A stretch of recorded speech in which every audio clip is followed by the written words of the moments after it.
saw the moon, but we still don't know if it's blinding or blinging. And your reflections in your mind are mirrors of the time we knew not to face the music. It always reminds us that we're only human. Ah, ah, ah,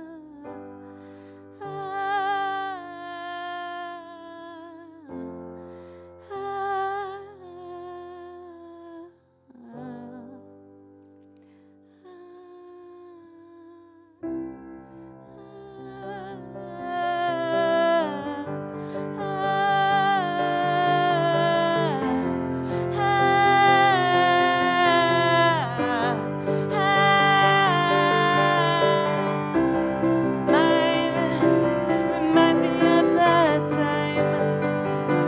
You know the time it snowed and spilled this messy secret way up high in the sky, cold and humid. And your reflections in your mind are mirrors of the time we knew not to face the music. Always reminds us that we're only human. And now it only goes to show that all I know I couldn't tell you, you wouldn't want me to. The meaning is there in the act of the singing. Hello, welcome to the Human Show, episode 23. The theme was Fall Forest, but my co-pilot, my co-pilot, featuring Aaron Cutler and Elliot Gilfillian of Myco Rising. Aaron on interview and music, and then Elliot's gonna join. End of summer, end of summer, end of summer, end of summer, end of summer. End of summer, end of summer, end of summer, end of summer. Unofficial document blows through the forest, between the trees, over the heads of the picnickers. End of summer, end of summer. It is the end of summer, end of summer. And there's only the snow to be looked forward to. End of summer, end of summer. It is the end of summer, end of summer. And there's only the snow to be looked forward to. End of summer. It is the end of summer. The photosynthetic world is collapsing. Those who've been picnicking all summer in the forest see that the food has gone bad. End of summer, end of summer, end of summer. The picnic baskets are full of pillows wrapped in old newspapers. End of summer, end of summer, end of summer, end of summer. A young man turns to his sweetheart. End of summer, end of summer. She's an old woman with white hair. Her head bobs on her neck. End of summer, end of summer, end of summer. The picnickers try to catch the document as it flies over their heads, but the wind carries it away. What is written on it is that what is written on it is that what is written on it is the summer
I'd like to welcome to the stage Aaron Cutler of Myco Rising. We're going to talk about Aaron and all things Myco, and also hear from some music from you.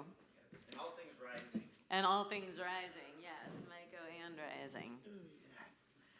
Okay, don't want to knock those over. Aaron, welcome. Hey, thank you. Can you just introduce yourself and introduce Myco Rising? You could maybe say a little bit what got you into Myco Rising and all things Myco and Rising. Yeah, I mean, okay. So my name is Aaron Cutler. Yeah, the question like what got me into it and like how it started has always been like a hard answer to come up with, because it was really a coagulation of kind of my entire life. My dad was always into mycology. He was always growing mushrooms and stuff, but that wasn't quite it, because he was doing, we grew shiitakes in the backyard and stuff like that. We used to go and look for morels, everyone kind of did that. But that's how I kind of learned about it to begin with. But the journey that became Myco Rising to me it's kind of like, it's just what my dream ended up becoming. Like, it was going to be something, and it just ended up being this. And it's really a safe place that I can feel like I can be myself, to be creative with other people that want to be creative with me, and together, and we are the thing that makes it the space. And mushrooms are just a great, entity to collaborate with. They are so smart. So really, what started it was this need to heal. In order to understand that, I kind of went through a rock bottom situation very early. I was in high school. Before that, I was born in Missouri. Being brown in Missouri, and there's a lot of racism, so my parents tried to shelter me. So we ended up moving far away to La Crosse, Wisconsin, and I went to Waldorf school there. I was lucky enough. My mom was my inspiration. She was a wedding photographer, because she just decided to do her own thing, and that was my inspiration. And sent me to Waldorf school. I was able to not pay attention to school at all, because they don't grade you, just letting you know. And my imagination was able to run wild, but by the time high school came, it was a really traumatizing experience. There was a lot of racism, a lot of, and I was just not good at school. Like I said, I didn't listen. So there was everything around me telling me that I was nothing. I was a failure. I was a waste of space. My parents were getting a divorce, and it was a really hard time. And the only place I felt useful was trying to hold the family together. And we would have dinner together. And that was the only time I felt like a family might actually work out. Things would actually work out, was when we were sitting together, eating a meal, and it was just this silence, and we would crack jokes, and just like do the things we used to do when we were kind of a family. But from there, that experience was really, really hard. And at a certain point, I had to make a decision for myself.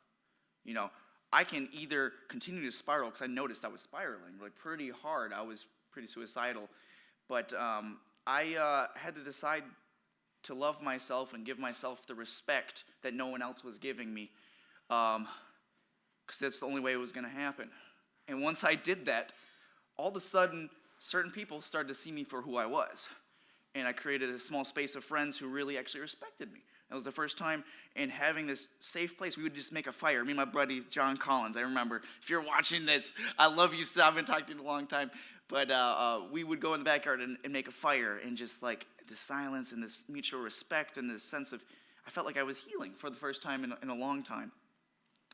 And from there, it was a really hard time in high school, because I forgot to say, Fukushima happened in Japan, and half of my family is living in Japan. And on top of the family falling apart, and my dad playing a part in that, he told me I couldn't ever go to Japan ever again and visit half of my family. And that was a really hard reality to grasp. It was a terrible nuclear disaster in a very small country. It was about 3 times as potent as Chernobyl in a very small country. But at a certain point, I started to just choose the life path where I could love myself, everything was going to be okay, and it was going to be safe. And in that space, I was able to be creative, and it felt like the world was my oyster all of a sudden within this little bubble, right? But then, going towards the end of senior year, I heard that Japan was working with growing mushrooms and actually able to absorb and break down radioactive compounds and make them into less radioactive compounds. And that just seared an imprint into my consciousness that there is hope no matter what, and actually nature knows how to heal itself better than anybody else. And no matter what humans tend to throw at her.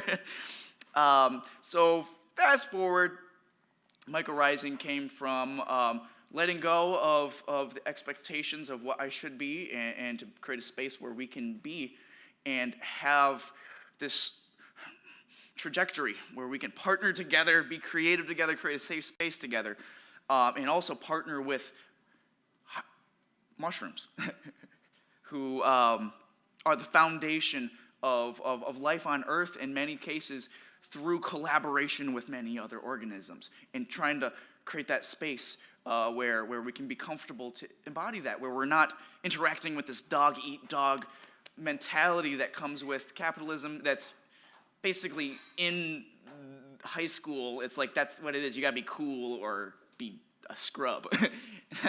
and I realized that a perception change and a space, creating space that is safe, can help facilitate this transformation within ourselves, so then we can collaborate on this outside world, this beautiful world we live in. And Micro-Rising is a space where we're cultivating mushrooms. And in various ways, we go foraging together, we make meals and we share dinner together, kind of like I did with my family, and it feels like just like this very primally safe and resilient space. And we can move forward even into the darkest reality of the pollution, and like stuff we don't even want to think about, the PFAS and all the terrible stuff that's constantly in our reality, and we can actually face the trauma that is existing in this world, and like the way we can heal ourselves by actually paying close attention to our trauma and spending lots of time healing from it. Mushrooms and other organisms, microorganisms and soil organisms, are actually able to do the same with the trauma that has been inflicted on this planet, and seeing that as parallel.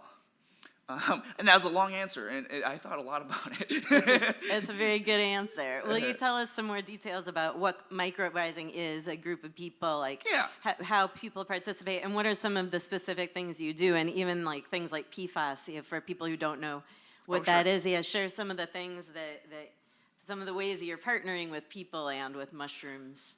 Okay, cool. Now that we got the nitty-gritty out of the way. So Micro-Rising right now, and it becomes what people who are part of it want it to be, and we make the space. So over the summer, we have been foraging every week. We've been going out, and we have many people in the group who have been foraging for many years. And the cool thing about it is we have this group chat, and you can actually take pictures of the different mushrooms and be like, what is this? And someone will tell you pretty definitively, although you should do your own research. So if you get poisoned, it's not our fault. But no one's gotten poisoned, and we've had a great time doing that. So that's part of what we assume no liability. No liability, nope, sign the waiver. But it's an exploration of the world and seeing it differently. That's part of what it is. And learning about mushrooms and which ones are edible, like the ones that you'd normally look at, like, oh, that looks weird, that must be deadly. No, it's actually delicious. And seeing that how we can be nourished by nature through understanding and just like shifting the understanding of the stuff around us. That's part of the adventure. It's sort of an exploration type situation. And we've been collaborating. We've got somebody, Elizabeth Kettleson on Facebook. She's a mushroom influencer with like 70,000 followers on Facebook. She's an amazing forager and just amazing person. And that's been a big collaboration with her. And we also collaborate. I'm on the Friends of Starkweather Creek board. who are looking after the watershed at Starkweather Creek, being one of the most contaminated bodies of water in the state. They've been doing everything they can to try and, deal with it, with the problems and be a good steward for nature.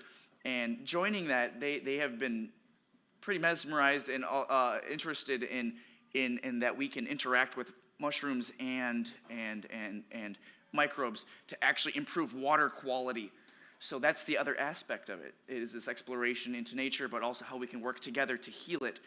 And right now, we are partnering with Friends of Starkweather Creek. I've been talking with the city engineer, putting together this project where we're actually making filters with mushroom myceliated substrate. What that means is you take the food for the mushroom, the wood chips or whatever, you grow them, and the mycelium go in and they break down all this material that would otherwise be inert. Like wood chips aren't available to microbes. A lot of people don't know that, most microbes. Fungus actually have to break it down to make it available to other organisms. Well, in the process, it turns into this really powerful sponge. It can absorb water, and actually they interact with the compounds in the water and in the substrate or the food, where they create the enzyme to break down whatever it is. And they adapt to the physical things they are in contact with.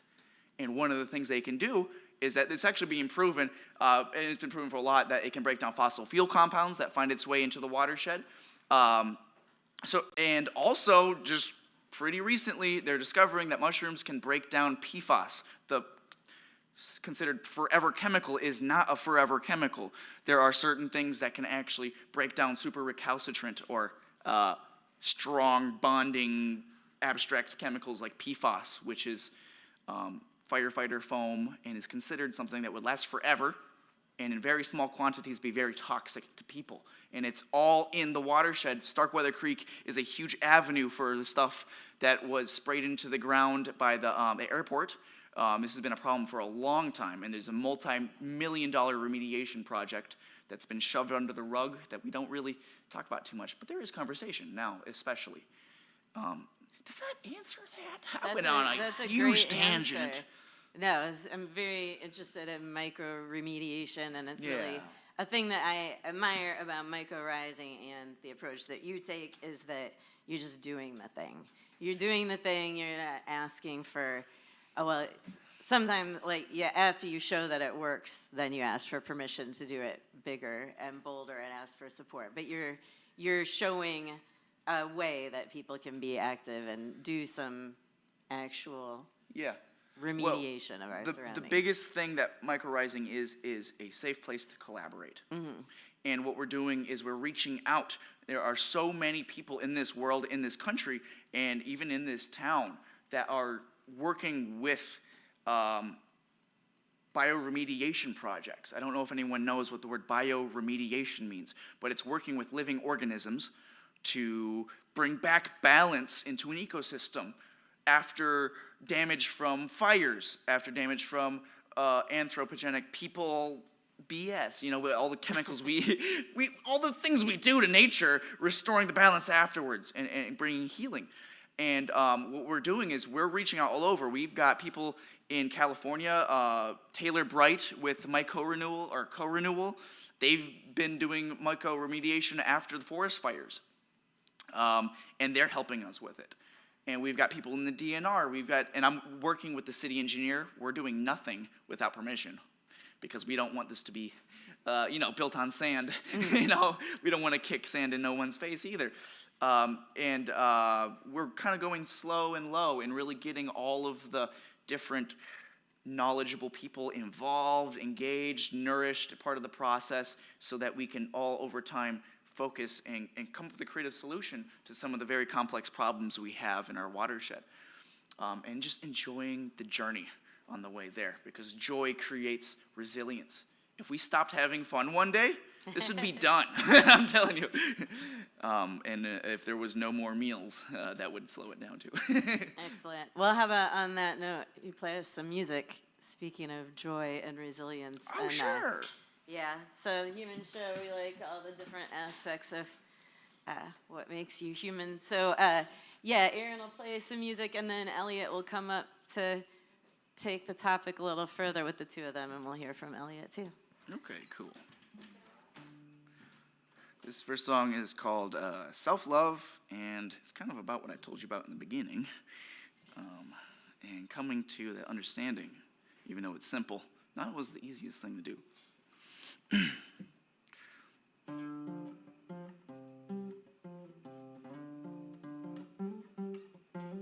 Take hold of this moment to love myself. Deep breath for me or nobody. Rise with the sun just to live my life. I'll do it for me 'cause it feels just right. Ooh. Walls they are breaking. I look inside and see love she is a creeping. Taking back the distance between my heart and my mind. Can you feel it? Will you be? Body moving with the spirit. This is it, the moment. It's the only time that we can ever. Can you feel it? Will you be? Body moving with the spirit. This is it, the moment. It's the only time that we can ever feel. In this moment, take some time to think about it. Move your hips in a motion. There's a world inside your body. This is it. It's the moment. It's the only time that we can ever. We can ever heal.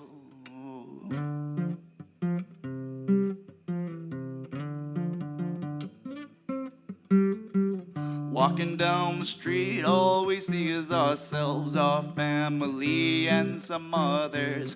There's a child bright hiding in all eyes, no need to hide, it's time again. I am you and you are me. In this moment we can strive to be. Oh. Only in this moment can we find peace. Oh, say, can you feel it? Will you be? Body moving with the spirit. This is it, the moment. It's the only time that we can ever. Can you feel it? Will you be? Body moving with the spirit. This is it, the moment. It's the only time that we can ever feel. In this moment, take some time to think about it. Move your hips in motion. There's a world inside your body. This is it. It's the moment. If you want it, then you got it. This is it. It's the moment. It's the only time that we can ever. We can ever heal.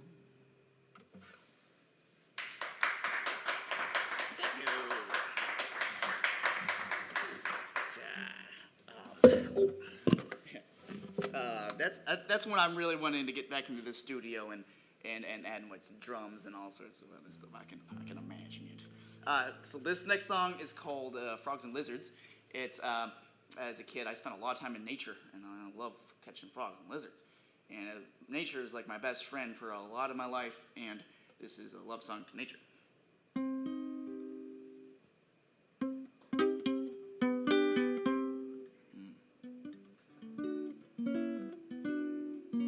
Okay, good thing I did that. Okay.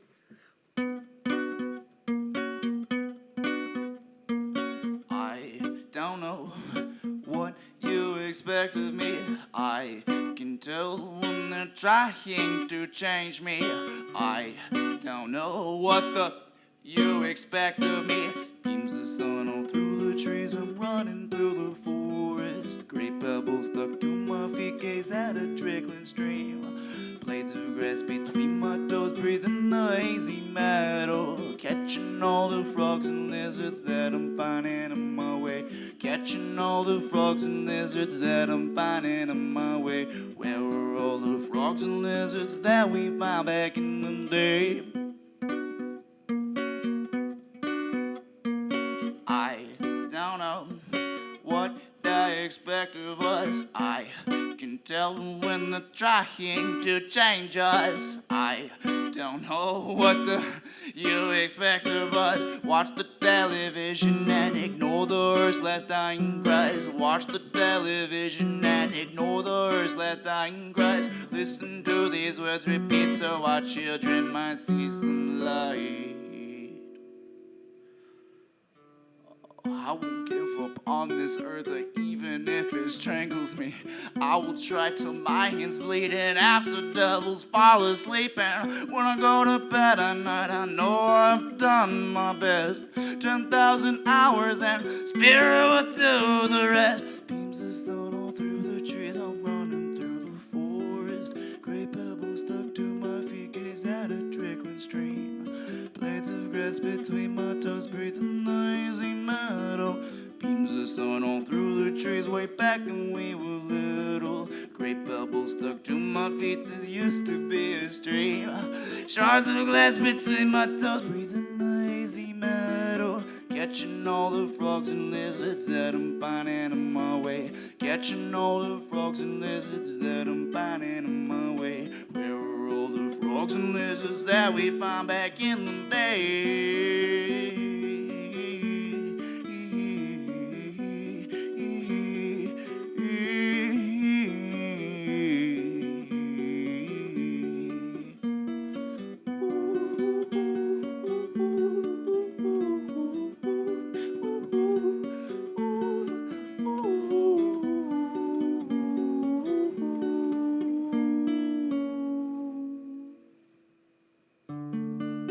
Well, they're here right now.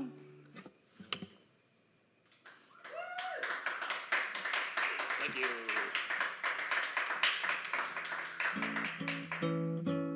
Want me to play one more or two more? Two more? Okay. This next song I wrote it during the pandemic, and yeah.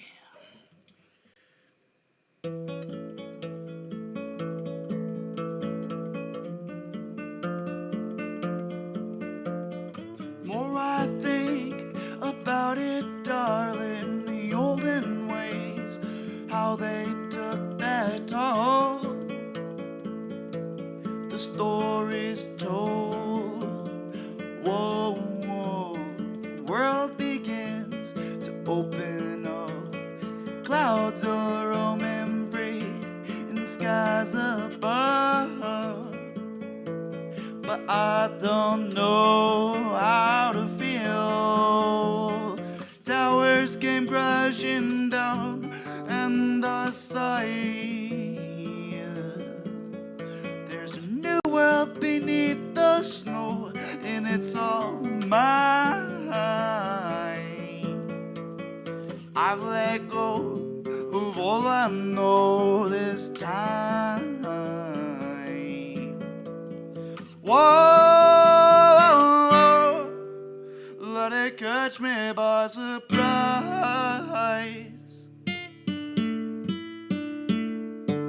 Well then, 1, 2, 3, 4. Somewhere in the meantime, this is where I get mine. Deep inside the mind is where I go to find. In the meantime, this is where we dance.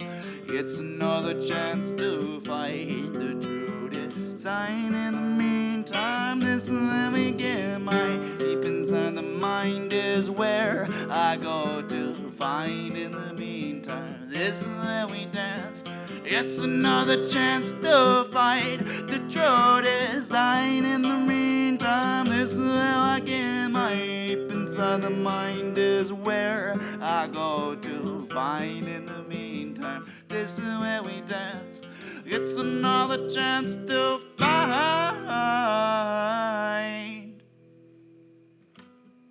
Who am I?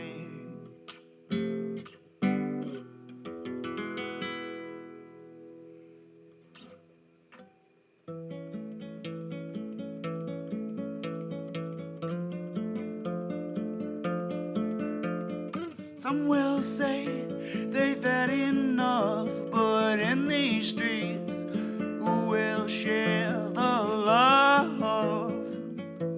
You're not the only one that winter melts a loaded gun. But now it's time for spiders to meet the sun.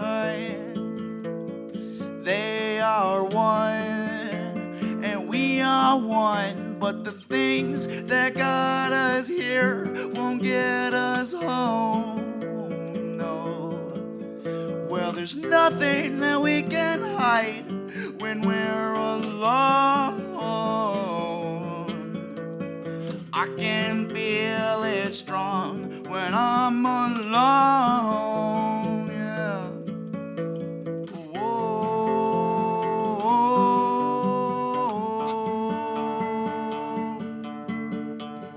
Somewhere in the meantime is where I get mine. Deep inside the mind is where I go to find. In the meantime, this is where we dance. It's another chance to find the true design. In the meantime is where I get mine. Deep inside the mind is where I go to find. In the meantime, this is where we dance. It's another chance to find the true design. In the meantime, this is where I get my ape inside the mind is where I go to find. In the meantime, this is where we dance. It's another chance to find.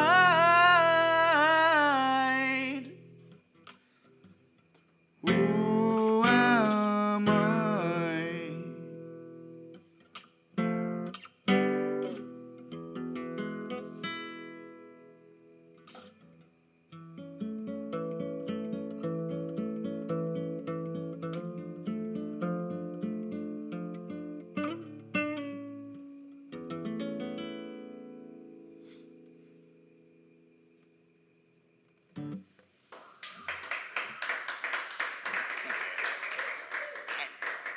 Played that a little slower than I wanted to. I was middle asleep.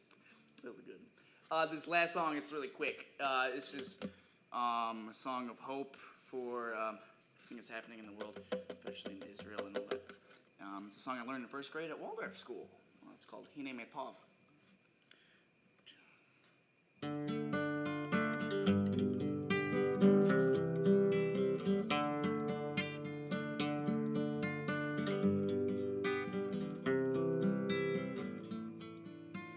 הנה מה טוב ומה נעים, שבת אחים גם יחד. הנה מה טוב ומה נעים, שבת אחים גם יחד. הנה מה טוב, שבת אחים גם יחד. הנה מה טוב, שבת אחים גם יחד. הנה מה טוב ומה נעים, שבת אחים גם יחד. הנה מה טוב ומה נעים, שבת אחים גם יחד. הנה מה טוב, שבת אחים גם יחד. הנה מה טוב, שבת אחים גם יחד. Lie, lie, lie, lie, lie, lie, lie, lie, lie, lie, lie, lie, lie, lie, lie, lie, lie, lie, lie.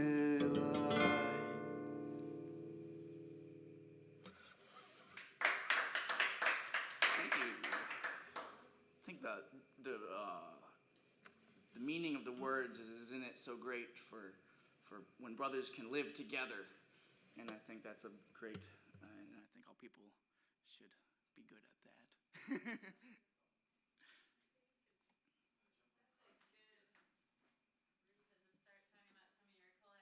Yeah. Hey, Elliot. This on and we're all good? Okay, great. Thank you for that wonderful music there. There's a real sense of hope kind of in the darkness that I sense with that, like with the predicament of nature and our relation to it and even to ourselves as natural beings. Do you feel like there's a biological significance or a bioindicator of hope, even outside of a human, experience? I feel like absence of hope is very human. Where organisms are on this earth because because of their resilience and their consistent hope. Even if it's in their DNA and it tells them to. It's us humans that have to remember hope to begin with. There is always hope. Nature always heals. Right. That's my answer to that one. Yeah, for sure. We got to remember. Mm-hmm. It's going to be okay if we stay focused. Right. We're not going to go extinct if we stay focused. Yeah, right. The potential, the opportunities for avenues to adapt, to evolve. Mm-hmm. It seems like hope is necessary to understand that the way that things are operating right now are not necessarily the way that they have to be. Or should be. That's or why can I be. think Michael Rising picks fungus as like the first organism that we really create that relationship with, is because mushrooms have always figured out how to deal with their surroundings and with things that we consider waste, that is considered not a resource that can't be used. They always find a way to nourish themselves, to survive. Mushrooms never give up. Mm-hmm. They're cultivating them in dishes right now with toxic chemicals, and the mushrooms, in a bunch of tests, one of the strains will figure out how to take this toxic pesticide and turn it into its primary food source, because it can talk with physical chemicals somehow. Mm-hmm. And it has that sense of hope. It will make it, and it can. Right. The decomposition act is almost a transmutation of what we see death as this loss, right, or an end, right, or right, a failure or something. But really, that's the energy, the battery that collectively we're sharing. Mm-hmm. That at that immediate moment of I'm shedding this physical skin, this vessel, it's immediately accessible. Yes. And there's organisms that their whole lives are based upon what's the need, what's around me. And they've been, from the very first days, like breaking down plants, breaking everything, making it into accessible nutrients. That creating then go soil back. from rocks. Right. There wasn't soil before rocks. And mushrooms and other organisms partnered to turn that into soil, which is the foundation. Yeah. I love that you said, talked about failure, because I really think that failure is a construct. It's something that we've made up. It's the act of giving up. And I don't do that. Mushrooms don't do that. We shouldn't do that. Mm-hmm. And at least things that you said, like these decomposers, it's a perception thing. It's been ignored to this point because it stinks. Mm-hmm. Because it's that kid that didn't shower in high school. Decomposers, it's rotting, it's mold, it's bad. No, it's part of a perfect cycle of nutrients on this planet.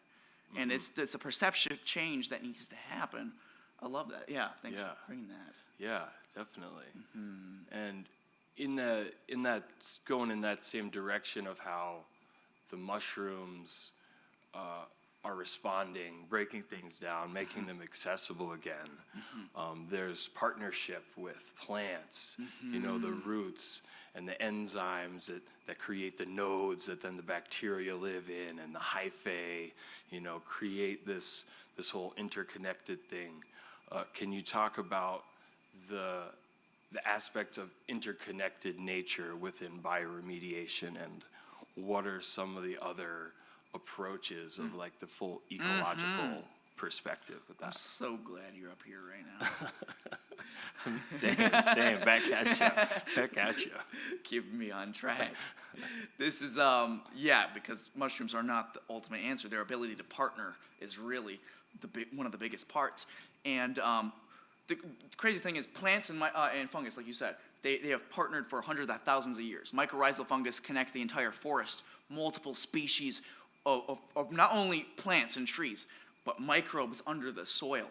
Their whole biological evolution hinged around their ability to create relationships that make them and their partners more resilient. And the organisms around them, even if they aren't the same species, especially because their other species have different skills, and they want to be able to create an environment where they can all be resilient together. And how that applies to bioremediation is exactly the same how it applies to everything else. You got these chemicals, these big chemicals, big long chain, PFAS for example, big long chain of carbon with fluorines that's super recalcitrant. Well, first ones on the stage are going to be mushrooms. Mushrooms break down things that are very hard to break down. Long chain chemicals, carbon chain specifically, considered organic chemicals. Because much like trees have lignin that at one point lasted millions of years until fungus learned how to unlock it and allow all the smaller organisms to eat the smaller pieces. Once you break down the more complex with the mushrooms, then come in microbes, then come in worms, then come in plants, and mushrooms are able to unlock very complicated, traumatic chemicals and turn them into smaller pieces that can then be metabolized as nutrients and or more manageable, toxins that smaller organisms, single-celled organisms can actually deal with, since a lot of fungi we're dealing with are multicellular. Did I answer that, or did I just go on crazy? Yeah, no, that was exactly. Okay. That was exactly it, for sure. So getting into some of the microbial realm, we kind of had some of our first interactions around the floating island concept. And it was kind of an explosion of fireworks the first time that we had a conversation. Yeah. Because it wasn't so much that like the floating island or the mushrooms or the compost, it was about that, Right. but it was about this feeling of like we can actually contribute to a positive impact on the planet, and we don't have to necessarily convince everyone else, to change what they're doing. Until they pull our islands out of the water. Until they pull them out of the water. At that point, we had to convince somebody. But yes. Yeah. So like from that initial, seed, we started diving in and we connected with Midwest Floating Island and had some like serious conversations and started getting some ins to the historic, remediation attempts in Madison. Right. And then how those things kind of were built upon giant budgets and a kind of a political, agenda. Not a profitable outcome. Right.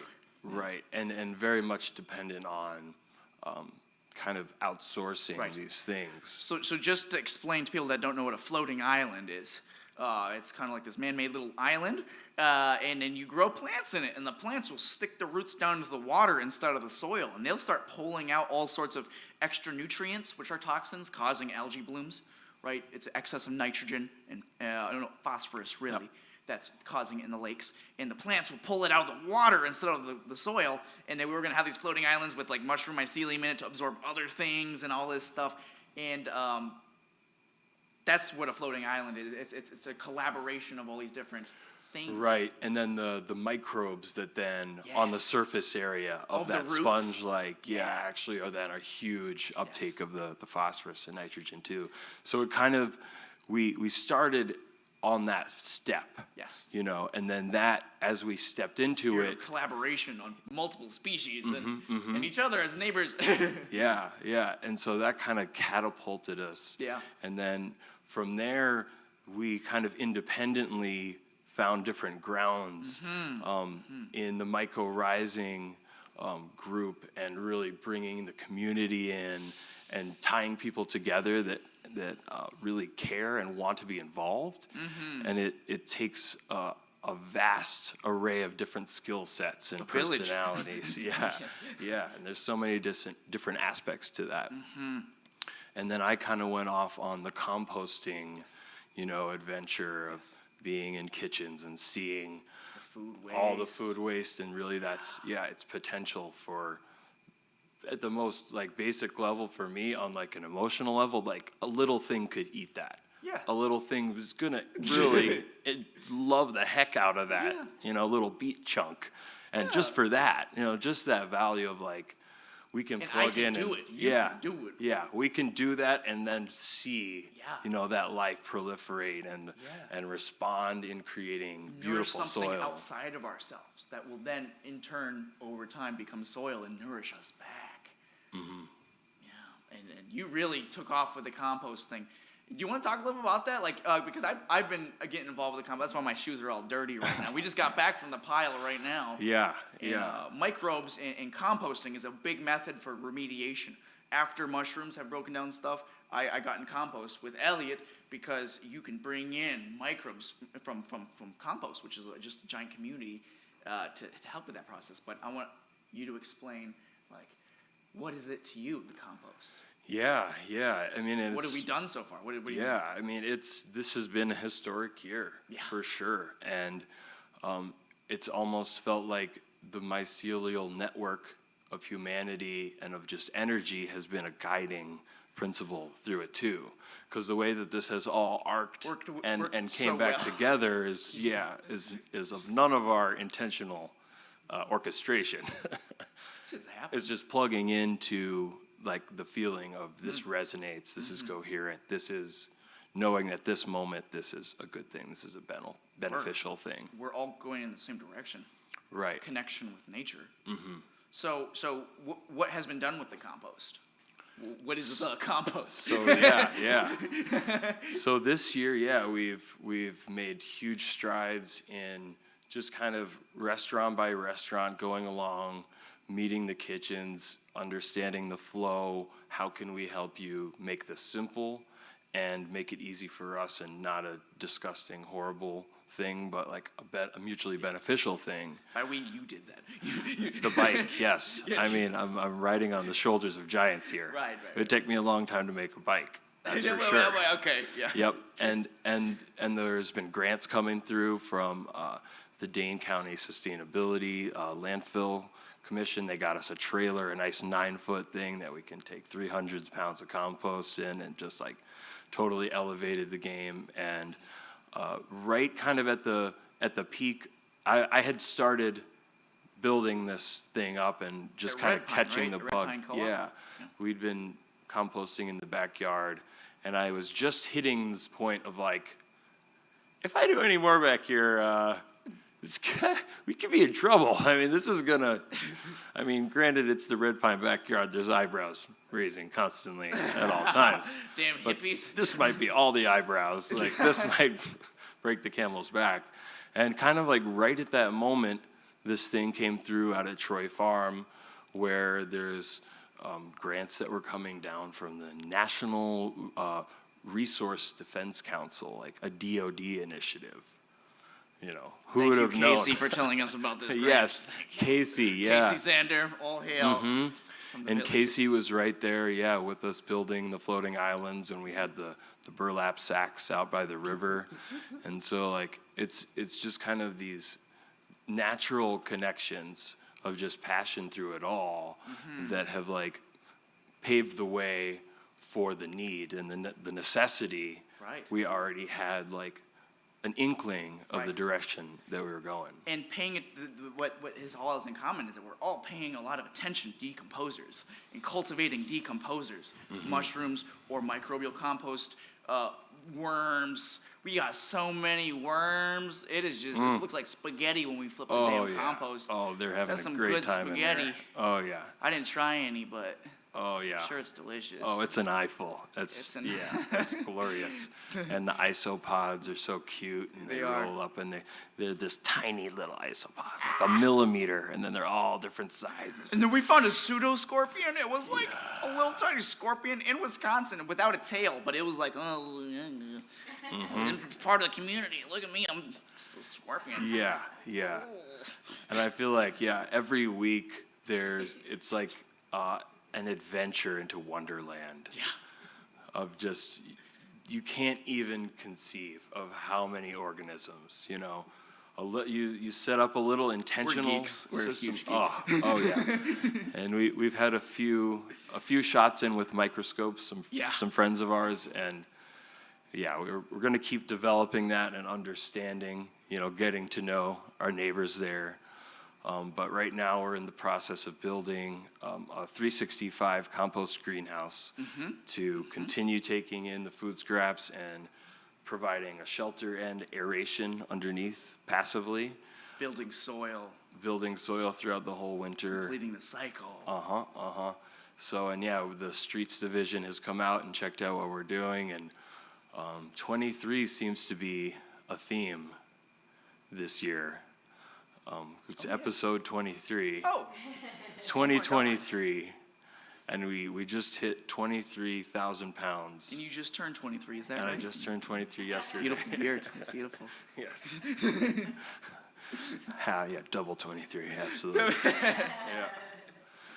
So yeah, it's really exciting, and just like the way that we're doing it in a community-minded way, that you know, the people, we have just an amazing crew of volunteers that come out on Tuesdays, and we have like our core crew. 8 a.m. with the openings. Oh yes, yes. Troy Farms. We're always happy to have people chopping and Yes. yeah, throwing chips around, and it's a good old time. So yeah, it's just been a beautiful thing watching that, you know, unfold and understanding and like responding to the process, you know, because the design that we're doing right now, you know, is a new thing. We're not really going off of any prescribed templates. We're using different principles that have been tried and true over time, and then kind of amalgamating them and then seeing how they work, building upon the things that do There's work. a lot more techniques for composting than you might think. And actually, yeah. when you throw a bunch of food scraps in the backyard in a pile, that's not proper composting. A lot of times you'll bring in rats, and that's actually why composting has a bad rap in Madison.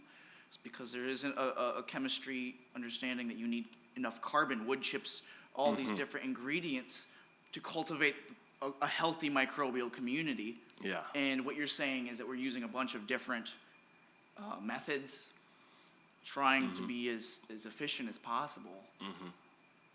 What are some of those methods? Chopping, Oh, well, definitely. Yes. 2 I mean, inches. Yeah. And as like a home composter too, people that are doing it, I mean, if it looks like food to you as a macroorganism, it's probably going to look like food to other macroorganisms as well. Yeah, right, like rats. Yeah. So yeah, chopping them small, making the surface area there, because that's how all those little guys get in there and start breaking it down. If it's a giant just chunk, you know, it's going to inevitably harbor other things coming in. And that's all well and good, but you're right. It's like the reputation around it. And if you look at the legislation, like there's clearly been a lot of upset neighbors in the past 50 years in Madison. So, and it's a slow education process is the only way to get there, to like, and inviting people to do it, I feel like is the best way to learn, you know, through experience. So come on out on Tuesdays. Oh, another big thing is having oxygen in your compost pile. Right. If you put a bunch of wet food scraps, it'll get wet and it'll go anaerobic. No oxygen, you cultivate a whole, like, you know, Hades-like domain of like organisms that create a lot of stinky smells that will bring in rats. Right. But it won't heat up like a real compost pile is supposed Yeah, to. yeah. There's a definite like a balance to the recipe of getting your browns, greens, your aeration, and then your structure, but not so much structure that it holds up, enough surface area, and then a right amount of moisture, but not too much. Yeah. You know, and it's just like you get it just right. It's just like you It's know, like Baby Bear from Bernstein Bears. No, Goldilocks. That's what it was. Yes, good porridge. This bed is just right. Yeah. It's like bread. Is there a way for people to find you or be involved in mycorrhizing or the compost? Yes, there's social medias out there. There are. The Instagram is at mycorrhizing up, Yep. right? And then the compost operation is through at Brainplate Grows, also on Instagram. And you get updates there, and feel free to drop a line if you have questions or wondering about what's coming up. And yeah. And we're working on more of a platform. Once we kind of got, you know, the nuts and bolts of things working, like what we're actually doing, we're creating much more kind of an easy access platform so people can get involved. It's going to be a lot easier than what we just said pretty soon. And having sort of a platform where people who want to live, you know, in a way where we're partnering with nature instead of destroying it, if that's what your goal is in life, you can go to this one place and check out all these different projects, be it building compost with us, or growing mushrooms and people are the mushroom crew. we really think that should be a space for people that feel the same way, should see the opportunities and make it simple. So that's coming down the pike at some point. Yeah. We're just taking our time. Yeah, for sure. Okay, yeah. Sure. I'll play some tunes on the piano here. I'm gonna get down. Great, yeah. Thank you. Thank you, for having Aaron. me. I wasn't sure which camera to look at. Like, am I? So you, Dr. Clarity that one. on the mic. Those three. Aaron Cutler, good people.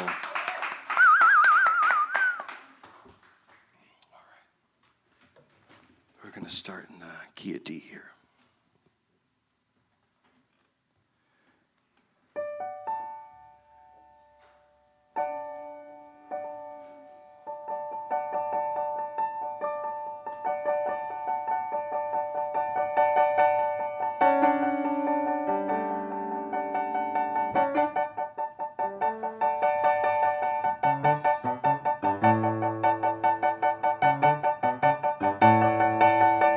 Snow is a surprising thing.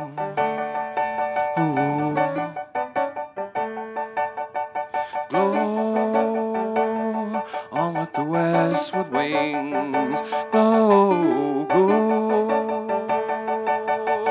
Whoa, on with the fire sings. Flow, flow. Something just happened, I can't quite grab it, but ooh.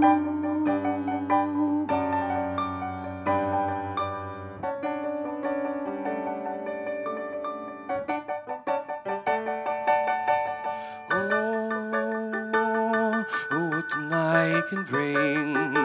Oh, throw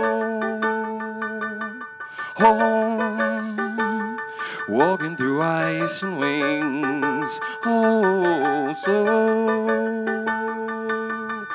Saturday power, Greenwich deep hour, but so many sightings, so many fire.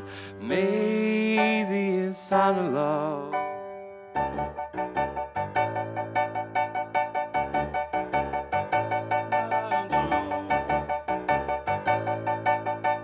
So is a surprising thing. Our hearts are aglow, slow.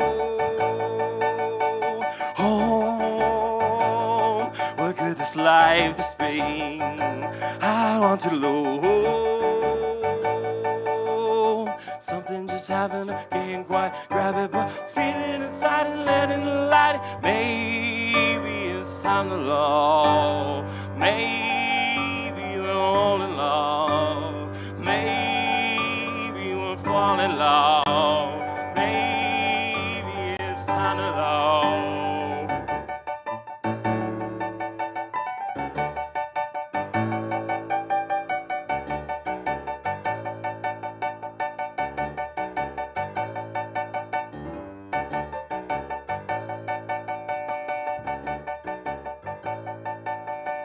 Snow, oh, what the sky can bring.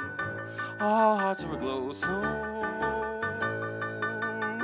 oh, oh, what the life can bring. Our hearts are aglow, so slow, walking through ice and wings. Our hearts are aglow, so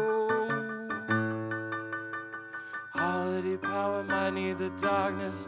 Open the mouth, can't end the fire. And see what you wanna love. Stay where you gotta love. Maybe it's all in love. Maybe we'll fall in love. Maybe we're all in love.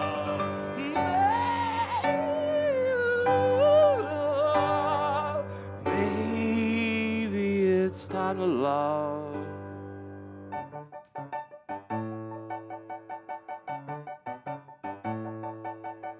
Snow, oh, what the sky can bring.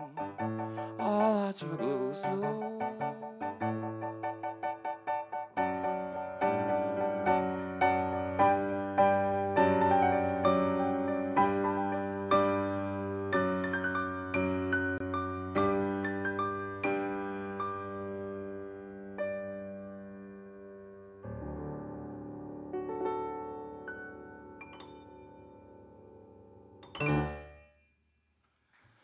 Carol of the Candle Heart. Little Christmas song right there. Something to retire on, you know. Just a little cash cow for later in life, you know. A little investment right there. Never too early. Holiday power might need the darkness. All right, I'm going to do another song here. This one's about my favorite thing ever, compost. Because it's everything.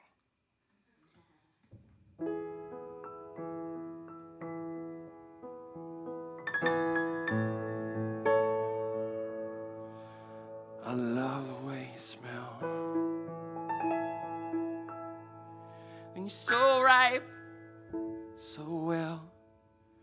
Know you're gonna turn into something great, baby. So I'm here for you. For all the ups and downs in life, the darkness and the light. I know you just need some carbon, a little carbon. You just need carbon, baby. I know you're gonna be smelling just right.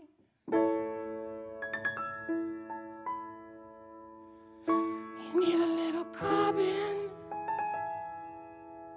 some nice dry carbon.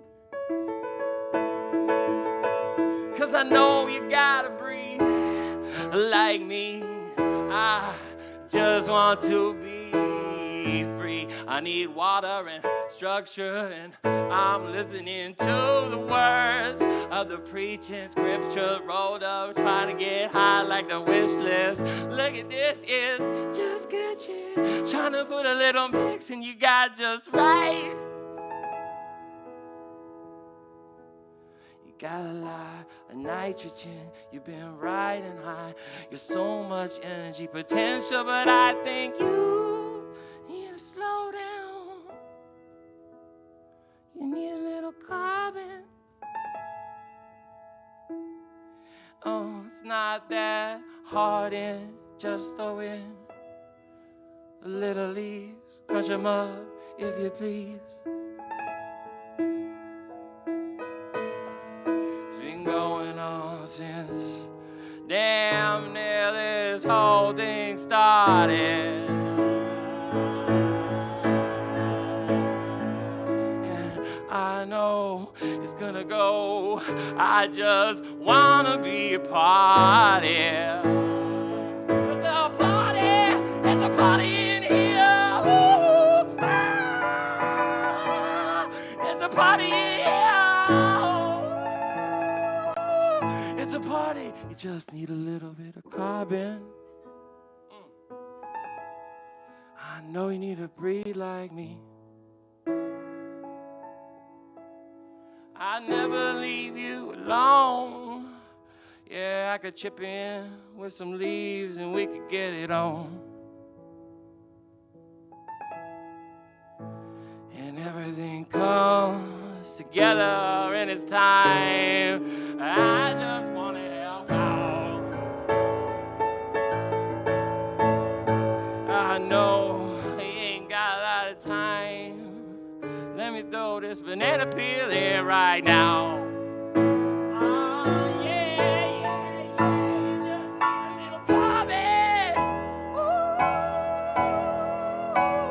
you need a little carbon. Ooh, it's not that hard when you get it in. Just a little carbon. Ooh, come on, get a little bit. Structure, water, air, in water.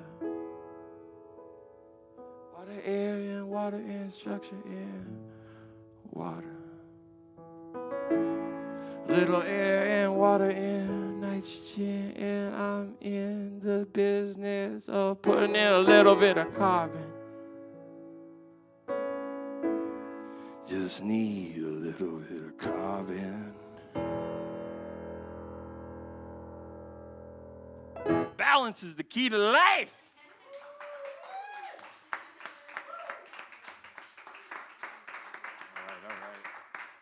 Okay. That's all I know. Is that enough? All right. Thank you. Thank you, Elliot. Woo! That is the most beautiful compost song I've ever heard. Thanks, Elliot and Aaron. And this has been awesome. So I'm going to play a couple more songs and then let you go. But it continues for 10 more minutes to be The Human Show, episode 23. Next month, November 25th, we'll have Carmela Harris from Bridging the Gap. And and then also I'm playing at the Rathskeller at the Union on Friday, the 3rd, for 2 hours from 4 to 6. So come out and see that show if you want to. So this song is called Lithe and Blithe. And this pays tribute to all the people like Aaron, Elliot, all the micro-rising people, and lots of people all over the world who are pursuing their own ways to solve our problems and make a healthier world for themselves and everyone else. So thank you.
Lithe and blithe, lithe and blithe. You would never want to be momentary prophecy. And if you look around, you see raining lights.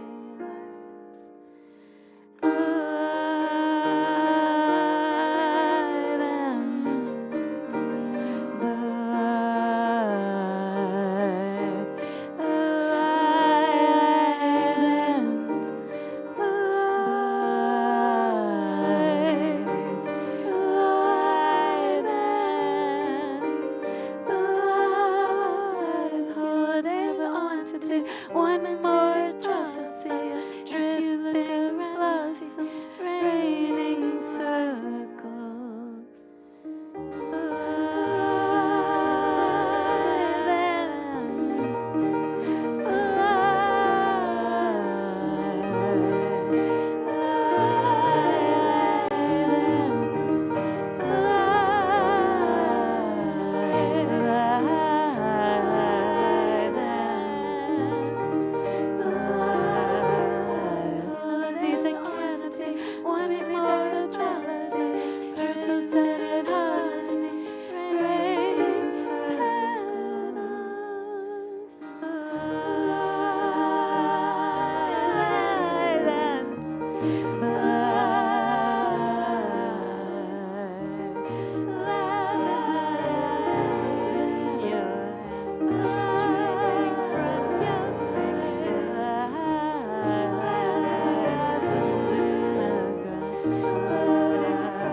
was singing.